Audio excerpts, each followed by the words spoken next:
بلوچستان میں امن اور ترقی کے لیے ہر ممکن تعاون جاری رکھا جائے گا۔ ترقی و خوشحالی مشترکہ کوششوں سے ہی ممکن ہے۔ پاک فوج بلوچستان کے عوام کے شانہ بشانہ کھڑی ہے۔ Army chief field marshal Syed Asim Munir کی دورہ تربت میں گفتگو۔ فیلڈ مارشل نے اچھی حکمرانی، بنیادی ڈھانچے کی ترقی اور عوامی شمولیت پر مبنی پالیسیوں کی ضرورت پر زور دیا۔ آرمی چیف کو سیکیورٹی اور ترقیاتی اقدامات پر بریفنگ دی گئی۔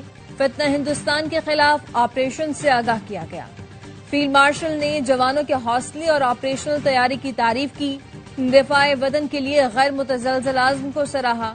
کہا مشکلات کے باوجود فوجی جوانوں کا امن کے لیے اہم کردار رہا۔ دورے میں وزیر اعلیٰ سرفراز بگٹی اور چیف سیکرٹری بھی موجود تھے۔ آئی ایس پی آر نے بتایا دورے کا مقصد سیکیورٹی صورتحال کا جائزہ، ترقیاتی منصوبوں کی پیش رفت کا معائنہ کرنا اور سول و عسکری اداروں کے درمیان رابطہ اور ہم آہنگی مزید مستحکم بنانا ہے۔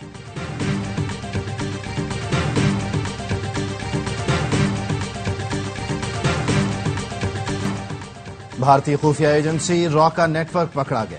Additional I G C T D Azad Khan کہتے ہیں 18 مئی کو بدیر میں بے گناہ شہری کے قتل میں را ملوث ہے۔ بھارتی میڈیا نے پروپیگنڈا کیا، بھارتی دشمن مار دیا۔ خلیجی ملک سے را ایجنٹ سنجیو کمار نے ملزم سلمان کو ہائر کیا۔ سلمان نے شیخو پورہ اور مرید کے سے ساتھی بلائے۔ سلمان نیپال فرار ہو گیا۔ عمیر، سجاد، عبید اور شکیل سمیت 6 ملزمان کو گرفتار کر لیا۔ ملزمان نے واردات سے پہلے 5 روز تک ریکی کی۔ اس سے پہلے جتنے ملزمان گرفتار کیے وہ ریکی کرنے والے تھے۔ اس بار ٹارگٹ کرنے والے پکڑے گئے۔ پاکستانی شہریوں کے قتل میں را کے ملوث ہونے کا معاملہ ہر فورم پر اٹھائیں گے۔ پوری کوشش ہے کہ ثابت کر کے ملزمان کو سزا دلوائیں۔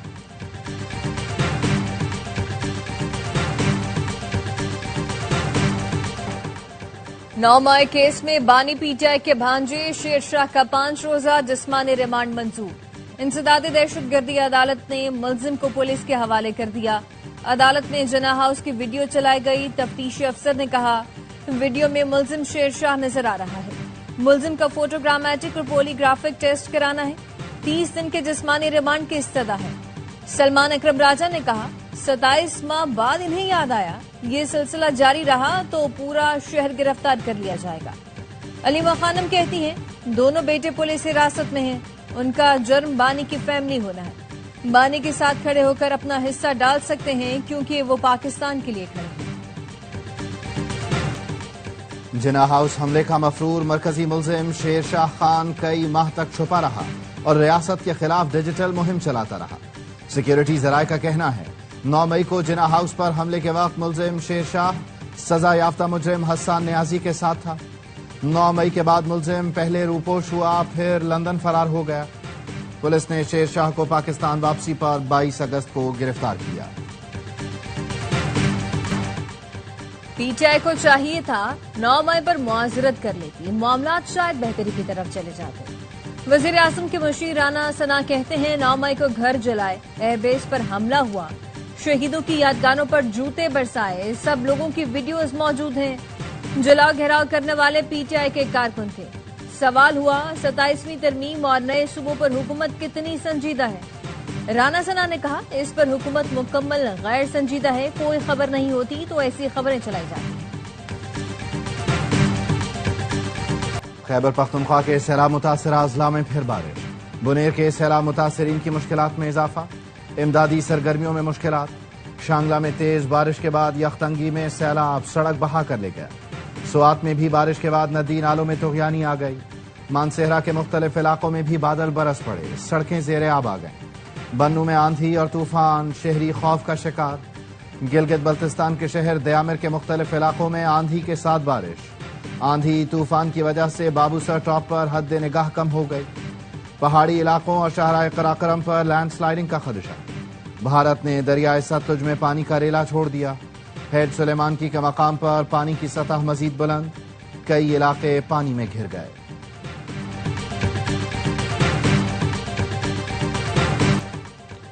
سوابی میں سیلابی ریلا تباہی کی داستانیں چھوڑ گیا، کئی گھروں کے چراغ گل ہو گئے، مکان ملبے میں بدل گئے۔ متاثرین کہتے ہیں کھانا پانی نہیں، ہیوی مشینری چاہیے۔ مزید کوئی ریلا آیا تو سامان بھی نہیں رہے گا، مشینری نہیں، لوگ ملبہ ہٹانے کا کام ہاتھوں سے کر رہے ہیں۔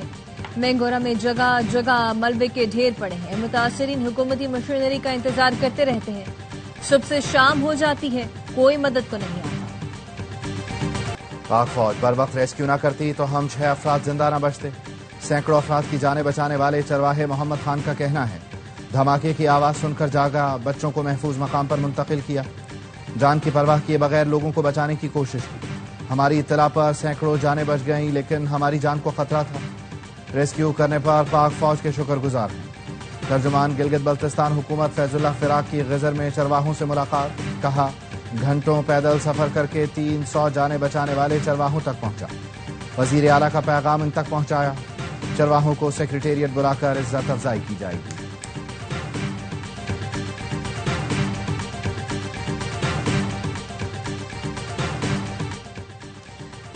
وزیر اعظم شہباز شریف کا غزہ کے رہائشی وسیعت خان کو خراج تحسین، کہا وسیعت خان کی قبل از وقت مطلع کرنے کے باعث جانی نقصان سے بچنا ممکن ہوا۔ وزیر اعظم کے غزہ میں گلوف کے باعث سیلابی صورتحال بننے پر خصوصی احکامات۔ وزیر اعظم کی این ڈی اے میں ضلع انتظامیہ کو ریسکیو آپریشن جاری رکھنے کی ہدایت۔ وزیر اعظم نے کہا نالوں، پانی کی قدرتی گزرگاہوں کے گرد تعمیرات روکنے کے لیے قومی سطح پر مہم چلائیں۔ بارشوں اور سیلاب سے متاثرہ لوگوں کی مدد قومی فریضہ ہے۔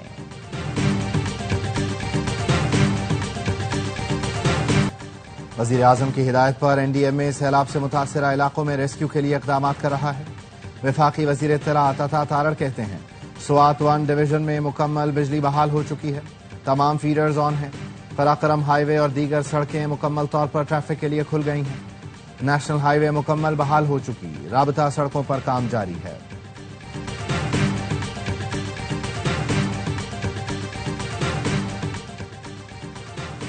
بنیر میں اب بھی 14 افراد لاپتہ ہیں، 236 اموات ہوئی۔ Chairman P T I barrister Gohar کی میڈیا سے گفتگو، کہا سیلاب سے بنیر سب سے زیادہ متاثر ہوا، 900 کے قریب گھر تباہ، 3500 مویشی سیلاب کی نظر ہوئے۔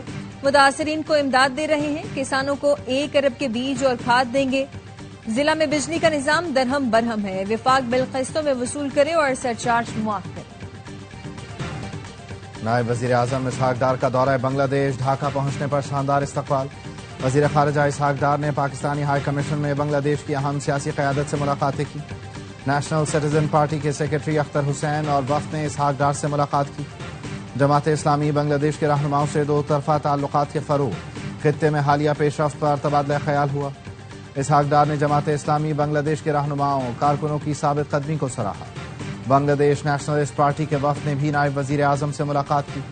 اسحاق ڈار ڈھاکہ میں چیف ایڈوائزر پروفیسر ڈاکٹر محمد یونس سمیت بنگلہ دیش کی اعلیٰ قیادت سے اہم ملاقاتیں کریں گے۔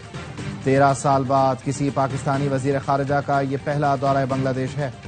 وزیر تجارت جام کمال کی چٹاگانگ میں کاروباری برادری سے ملاقاتیں، تجارت کی ڈیجیٹلائزیشن پر تفصیلی بات چیت، براہ راست پروازوں کی بحالی اور شپنگ روابط بڑھانے کی تجویز۔ جام کمال نے کہا تجارت اور سرمایہ کاری کے وسیع امکانات موجود ہیں۔ بھارت سے بات چیت کے لیے بھیک مانگنے کا وقت گزر گیا، جب بھی بات ہوگی برابری کی بنیاد پر ہوگی۔ Chairman P C B Mohsin Naqvi کی لاہور میں میڈیا سے گفتگو، کہا قومی ٹیم ایشیا کپ میں اچھا پرفارم کرے گی، ٹیم میں کسی کو شامل کرنے یا نکالنے میں میرا کوئی کردار نہیں۔ ہیڈ کوچ نے ویسٹ انڈیز کے دورے پر اپنی رپورٹ جمع کرا دی، ون ڈے کپتان کا فیصلہ بھی سلیکشن کمیٹی جلد کرے گی۔ محسن نقوی لاہور میں کرکٹ ٹورنامنٹ کا افتتاحی میچ دیکھنے اسٹیڈیم آئے، جوشیلے انداز میں بیٹ اٹھا کر جارحانہ شاٹ بھی لگایا۔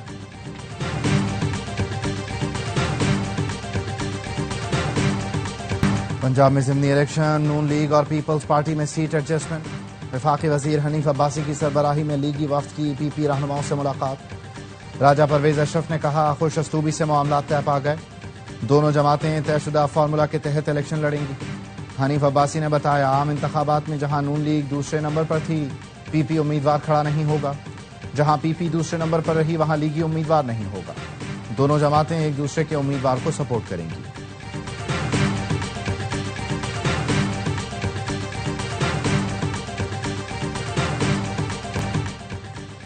Chairman P be Bilawal Bhutto Larkana کی یو سی وارث ڈینو پہنچے، فریال تالپور کے ساتھ گاؤں خیر محمد بروہی کا دورہ کیا۔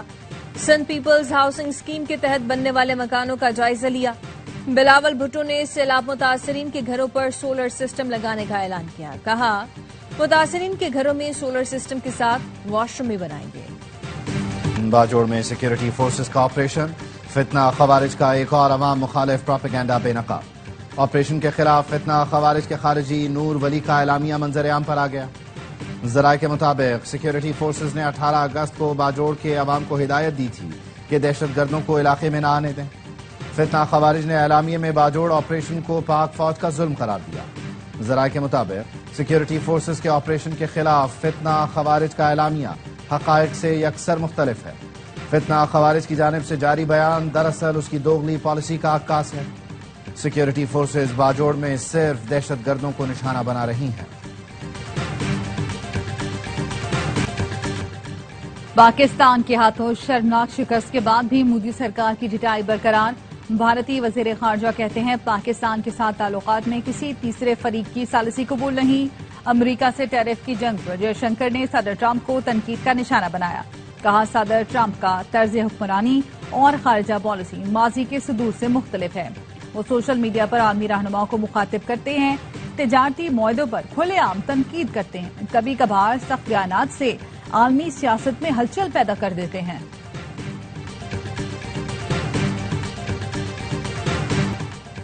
آئی S P R summer internship 2025 کا سفر کامیابی سے مکمل۔ D G I S P R کے ساتھ طلبہ کی خصوصی نشستوں کا انعقاد ہوا۔ پاکستان کی سب سے بڑی انٹرنشپ میں ملک بھر سے طلبہ کی کثیر تعداد نے حصہ لیا۔ 6 ہفتے پر مشتمل انٹرنشپ میں 33 شہروں کے 6500 سے زائد طلبہ نے شرکت کی۔ طلبہ نے پی ایم میں N C T C B P O F واہ سمیت فوجی تنصیبات کا دورہ کیا۔ پاک افواج کی آپریشنل تیاریوں اور صلاحیتوں کا جائزہ لیا۔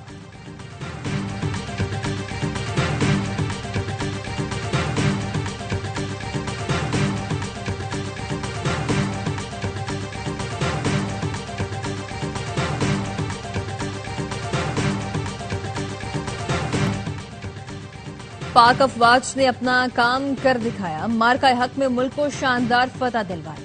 اب صنعت کاروں کی باری ہے، مارکہ معیشت کی باری ہے۔ معروف صنعت کار احسن تنویر کا فیصل آباد چیمبر آف کامرس میں تقریب سے خطاب۔ کہا ہم اس ملک کی معیشت کھڑی کر کے دکھائیں گے۔ ہمارا ہدف 100 ارب کی ایکسپورٹ ہے۔ ملک میں چھوٹے صوبے بننے چاہیے۔ صوبے کا نام دیں یا انتظامی یونٹ، ہر ڈویژن کو خود مختاری دینی ہے۔ ہم حکومت کے ساتھ کھڑے ہیں، اس حکومت کو کامیاب دیکھنا چاہتے ہیں۔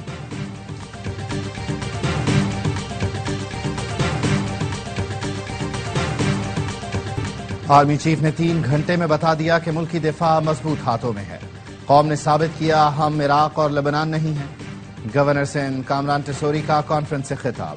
کہا پاکستان میں اقلیتوں کو مکمل آزادی حاصل ہے۔ کوئی یہ نہیں کہہ سکتا کہ پاکستان میں کسی مذہبی تہوار کی اجازت نہیں۔ پروپیگنڈا کر کے پاکستان کی معیشت اور استحکام کو نقصان پہنچایا جاتا ہے۔ مصطفیٰ عامر قتل کیس میں ملزم ارمغان کے خلاف اہم ثبوت منظر عام پر۔ مصطفیٰ عامر پر جس کمرے میں تشدد کیا گیا اس کی سی سی ٹی وی فوٹیج سامنے آ گئی۔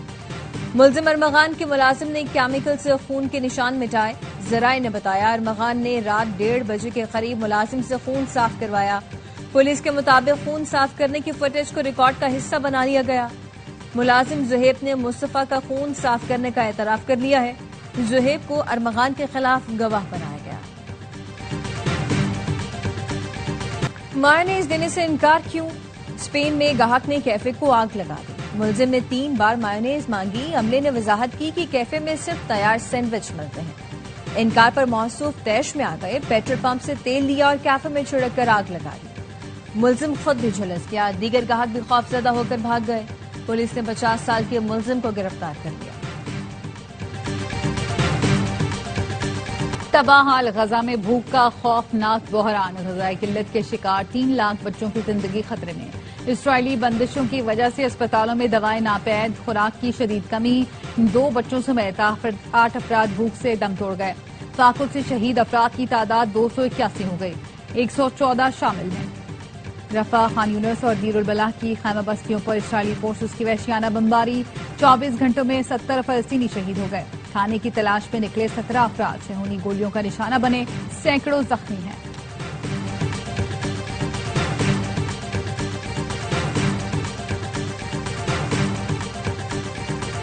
یوکرین کی طرح غزہ کے معصوم بچوں کے لیے بھی آواز اٹھائیں۔ ترک خاتون اول ایمن اردوان نے امریکی خاتون اول میلانیا ٹرمپ کو خط لکھ دیا۔ ایمن اردوان نے لکھا، ہر بچے کو محفوظ خاندان میں پرورش کا حق ہے۔ یہ حق کسی خاص مذہب، علاقے یا نظریے سے مشروط نہیں۔ ظلم کے شکار بچوں کی حمایت ہم سب پر فرض ہے۔ غزہ بچوں کا قبرستان بن چکا۔ غزہ میں مظالم کے خاتمے کے لیے میلانیا کو نیتنیاہو کو خط لکھنے کا مشورہ بھی دیا۔ یوم آزادی اور مارکہ حق کی مناسبت سے اٹلی میں منفرد فیسٹیول۔ دارالحکومت روم میں چونسا جلاٹو فیسٹیول کا شاندار آغاز۔ پاکستانی سفارت خانے کے زیر اہتمام ایونٹ ایک ہفتے تک جاری رہے گا۔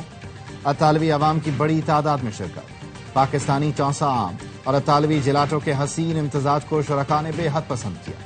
پاکستانی سفیر علی جاوید نے مستقبل میں بادام، اخروٹ، خوبانی اور زعفران فراہم کرنے کی پیشکش کی۔ معروف اطالوی آئس کریم ساز نے پاکستانی آم کی قدرتی مٹھاس اور اعلیٰ معیار کو سراہا۔ ٹاپ اینڈ T20 سیریز کی سیمی فائنل لائن اپ مکمل ہو گئی۔ پاکستان شاہین اسکاچرز کے مد مقابل آئیں گے۔ پہلا سیمی فائنل شکاگو کنگز مین اور ایڈلیڈ اسٹرائکرز کے درمیان ہوگا۔ دونوں سیمی فائنل اتوار کی صبح کھیلے جائیں گے۔ پاکستان شاہینز نے 6 گروپ میچز میں سے 4 میں کامیابی سمیٹی تھی۔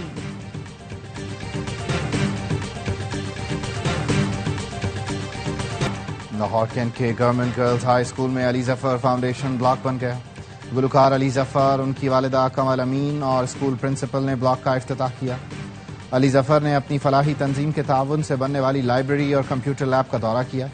9ویں اور 10ویں میں پوزیشن لینے والی طالبات میں نقد انعامات بھی تقسیم کیے گئے۔ گلوکار کا کہنا تھا، تعلیمی نظام تبدیل کر کے انقلاب کی ضرورت ہے۔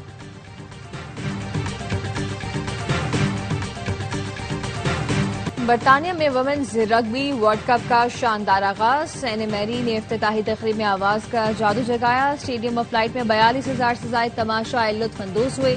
پہلے میچ میں میزبان ٹیم نے امریکہ کو 7 کے مقابلے میں 69 پوائنٹ سے شکست دی۔